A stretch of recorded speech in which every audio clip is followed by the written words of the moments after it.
Pastor Eleazar, é o seguinte, a gente sabe hoje que Júpiter, ou melhor, Saturno, Júpiter também, né, são planetas gasosos, ok? Saturno tem lá seus anéis, né, que são fragmentos de rocha, de gelo, e forma aqueles anéis maravilhosos ali de Saturno, né? Mas se uma pessoa tentasse caminhar em Saturno, ela seria engolida pela gravidade do planeta e ela despencaria ali para baixo daquelas nuvens de gás que compõem o planeta. Ora, Ellen White viu pessoas em Saturno. Que história é essa? Mais uma das loucuras de... Loucuras de quem fala? Mais uma das loucuras que inventam por aí pela internet, como diz o Adriano aí, dos papagaios que vão repetindo e repetindo. Eu estou oferecendo, Excelência, R$1.000 para quem mostrar um texto de Ellen White. Agora ele pode, né? Agora ele pode. Não, mas, R$1.000. Tá bom, eu ofereço $1.000 para quem mostrar um texto onde Ellen White... que eu vou fazer um texto ali, peraí só um pouquinho. Para que alguém mostre um texto onde Ellen White cita que tinha gente morando em Saturno. Ou Júpiter, né? Também alguns falam. Ou Júpiter. Né? Enfim. Na realidade... É um gigante gasoso lá. Enfim, pois é. Tem assim, olha, nós temos a Bíblia... A Bíblia, ela não traz detalhes de todas as coisas, mas nós temos, assim, algumas passagens bíblicas que a gente vai poder perceber a existência, assim, de outros planetas habitados. Ellen White nunca citou por nome estes planetas e dizendo que seria aqui parte do sistema solar, como algumas pessoas querem, né?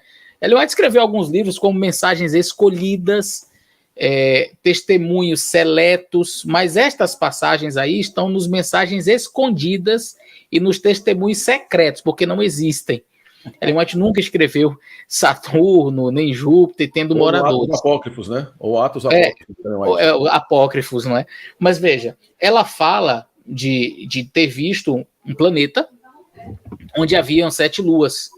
E que coisa linda, né? 7 luas. Aí os camaradas, com base no que eles conhecem hoje do sistema solar, eles, deve ser Saturno que tem 7 luas. Pronto, achei o planeta. Ellen White disse que ia ter gente em Saturno. Entra no site da NASA e pesquisa quantos planetas no universo, ou só por aqui, por perto, nas imediações do nosso sistema solar, teriam 7 luas. Então, assim, é muito pequenininho o pensamento de uma pessoa achar que Ellen White estava falando de Saturno, bem aqui.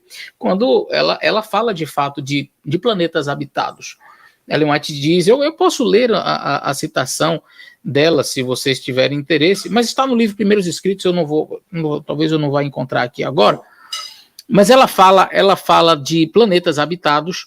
Ela diz que ali haviam pessoas de diferentes estaturas, que eram majestosos, que eram belos, que eram perfeitos, saídos da mão de Deus, como era na Terra antes do pecado, que havia ali também a árvore da vida, que eles tinham possibilidade de viver a eternidade. E em uma de suas visões, Ellen White vê Enoque em um destes planetas. E eu, particularmente, acredito plenamente no que ela viu.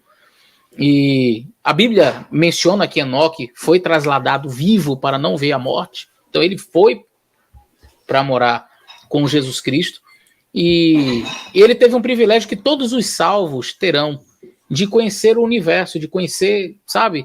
Eu acho que é um pensamento até pequenininho achar que Deus, um Deus tão gigantesco, tão grande, faz só um planeta habitado. Olha, você sabe qual a velocidade da luz? 300 mil quilômetros por segundo, ok?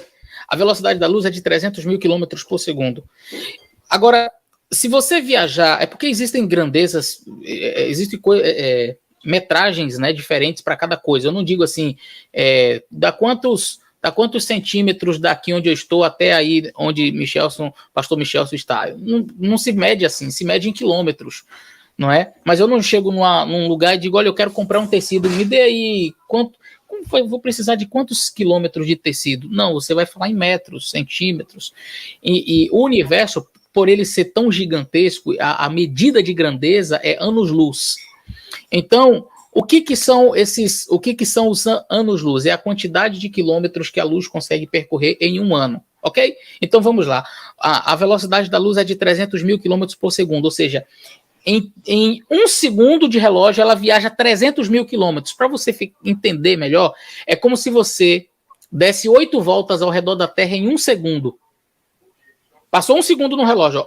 Pronto, você deu 8 voltas ao redor da Terra, você viajou na velocidade da luz. Isso é só para você entender a velocidade da luz. Agora imagine que você, poxa, eu quero atravessar a Via Láctea, a nossa galáxia, a Via Láctea, a nossa galáxia. Eu vou atravessar a Via Láctea, vou sair dessa ponta e vou até aqui, essa ponta daqui. Maravilha, você vai atravessar a Via Láctea na velocidade da luz, não pode parar para tomar água, para descansar, para nada. E aí você atravessou, viajando a 300 mil quilômetros por segundo, chegou do outro lado. Quanto tempo você gastou? Mais de 100 mil anos. Entre 100 mil e 120 mil anos. Sabe o que é isso? Dá para você ter noção do tamanho disso? Deixa eu te contar um segredo. A Via Láctea não é a maior galáxia que existe. Já foram encontradas pelos telescópios galáxias que cabem 60 Via Láctea dentro. A C139, 119, alguma coisa assim. É uma galáxia tão gigantesca que cabe 60 da nossa Via Láctea dentro dela. Você sabe quantas estrelas tem numa galáxia, na Via Láctea? Bilhões de estrelas. Bilhões e bilhões. Cada estrela é um sol, é um sistema solar. Você já imaginou quantos planetas existem nesse universo? É muita inocência sua achar que Deus, tão criativo, ia fazer só a Terra.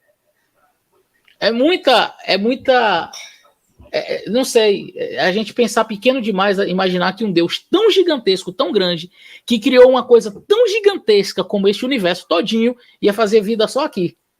Agora, sim, pastor, mas isso aí a gente não pode basear em teoria, em achismo, mas e a Bíblia fala alguma coisa? Olha, você tem em Apocalipse capítulo 12, uma passagem que eu acho muito interessante, que diz que houve guerra. Verso 7 diz assim: houve batalha no céu. Presta bem atenção no singular. Houve batalha no céu, e Miguel e seus anjos batalhavam contra o dragão, e batalhavam o dragão e seus anjos, mas não prevaleceram. E aí ele foi expulso do céu, o grande dragão, a antiga serpente que se chama Diabo e Satanás, foi expulso e foi atirado para a terra. Ele e seus anjos foram lançados com ele. E ouvi uma grande voz do céu, lá no céu, que dizia: agora é chegada a salvação e a força do reino do nosso Deus e o poder de seu Cristo, porque já o acusador dos nossos irmãos é derribado, o qual diante do nosso Deus os acusava de dia e de noite. Então Satanás ia ao céu acusar os filhos de Deus. Pastor, você tem evidências disso na Bíblia? Tenho. Lá no livro de Jó, a Bíblia diz que os filhos de Deus, Ben Elohim, estavam ali na presença de Deus para uma reunião, e Satanás foi entre eles. E Deus não diz assim: aqui não é seu lugar, não, pode cair fora. Não, sai, aqui é reunião de seres santos, o que é que você está fazendo aqui? Satanás, por usurpação, era o representante da terra, por usurpação. Quem era para estar nessa reunião era Adão, mas Satanás usurpou. Por isso que lá na tentação no deserto, o que ele diz para Cristo? Tudo isto me foi dado. Mentira, ele usurpou. Mas eu te dou se você se ajoelhar. Então ele se sentia dono da terra. E quando teve a reunião, ele se apresentou: estou aqui, vamos falar do planeta Terra. E Deus pergunta: você está vindo de onde? Da Terra, já rodeando a Terra, passeando por ela. Você ouviu meu servo Jó ouvir, e aí você conhece a história. Então, no céu ali, nós temos a evidência de fato que os anjos estavam lá, e que também Deus fazia reuniões, e que o inimigo ia como representante, mas agora ele foi expulso. Este acusador que acusava os irmãos de dia e de noite foi expulso do céu. E aí no verso 12 diz bem assim: pelo que alegrai-vos, ó céus. Você percebe que todo o momento antes era uma referência ao céu, céu, céu. O lugar dos anjos, o lugar onde Deus está, o lugar ali, a morada de Deus, céu, no singular. Houve batalha no céu, não foi no universo. Houve batalha no céu. Satanás foi expulso do céu, mas o verso 12 diz: alegrai-vos, ó céus, plural. E eu fui pesquisar sobre esta palavra, e eu, conversando com o pastor Sérgio, com os meus outros colegas aqui teólogos, eu percebi que de fato esta palavra céus, ela não é ela faz um contraste direto com a habitação de Deus. Porque senão eu poderia dizer: alegrai-vos, ó céu. Porque ele estava falando de céu, céu, céu o tempo inteiro no singular. Mas agora ele usa o plural. ele está fazendo meio que um paralelismo, não sei se é um paralelismo, mas ele está fazendo uma espécie de comparativo, porque agora ele estava falando antes do céu, mas agora está falando dos céus, de tudo. Não é mais apenas restrito o local da habitação de Deus, mas o local onde todos os seres habitam. E olha o que diz aqui, mas alegrai-vos, ó céus, e vós que neles habitais. Não fala, e vós que nele habitais. Não está falando dos anjos lá do céu. Está falando deles, quem? Os moradores. De onde? Dos céus. Então, uma referência a todo o nosso universo. E nosso universo é habitado. E não é só aqui. Ah, mas não está falando da terra? Não, porque ele continua dizendo, ai dos que habitam na terra e no ar. Porque o diabo desceu a voz. Então, claramente não era da terra que estava falando dos céus. Alegrai-vos, porque Satanás não tem mais acesso a vocês agora. Ele não vai poder mais vir para reunião nenhuma. Quando tiver um conselho, vamos falar do planeta Terra. Aí se levanta o nosso príncipe. Sabe, na reunião diz assim, vamos falar da Terra. Quem é o representante da Terra? Jesus. Ele comprou, ele se levanta. Vai tratar do assunto da terra? Estou aqui. Satanás não participa mais de nenhuma reunião. Ele foi expulso. Por quê? Antes ele tinha por usurpação o direito, mas agora não pertence mais a ele, pertence a Cristo, porque ele comprou esse direito com seu sangue. E quando tem qualquer tipo de reunião hoje, aí Jesus se levanta e ele vai como nosso representante. Então, por isso que a Bíblia em Apocalipse diz alegrai os céus, plural, dando a entender realmente, e vós que neles habitais. Então, a Bíblia está falando de habitantes nos céus, no universo. Existe sim habitantes. E então, quando eu vou para o texto de Ellen White que fala sobre esses habitantes, não me surpreende. Não me surpreende, primeiro pela grandiosidade de Deus, por saber que Deus, tão infinito em sabedoria, em poder e majestade, não faria apenas um planeta para ser habitado, mas depois, pelas próprias evidências textuais, aqui no livro de Apocalipse a gente percebe claramente Deus falando, né, através do seu profeta João, que os céus e os que neles habitam estariam agora felizes, livres das possíveis tentações de Satanás, porque Satanás tentou aqui no planeta Terra, mas é possível que ele tenha tentado também em outros planetas. Nós fomos o único planeta desgarrado, né? Das 99 ovelhinhas, a gente foi aqui, desgarrou. E Jesus veio para nos resgatar. Então, eu não vejo dificuldades com esse texto. Eu encontro apoio bíblico para ele. Ok, se me permite, eu quero só divulgar aqui um conteúdo. Esse aqui, ó. A invasão dos extraterrestres, em meu canal aqui no YouTube, Michelson Borges, eu faço um estudo aí de 1 hora, só sobre esse tema. Começo na Bíblia, exponho aí esses argumentos que o pastor Eleazar também expôs, enfim, né? Jó, Apocalipse, e por aí vai, Efésios também, e termino também com esses textos de Ellen White. Então, nós temos, sim, claro, não vá pensar que são aqueles ETs verdes com anteninha na cabeça que a mídia apresenta aí nos filmes de Hollywood, né? Não tem nada a ver com isso, né? São seres humanos que não caíram em pecado, é assim que nós entendemos.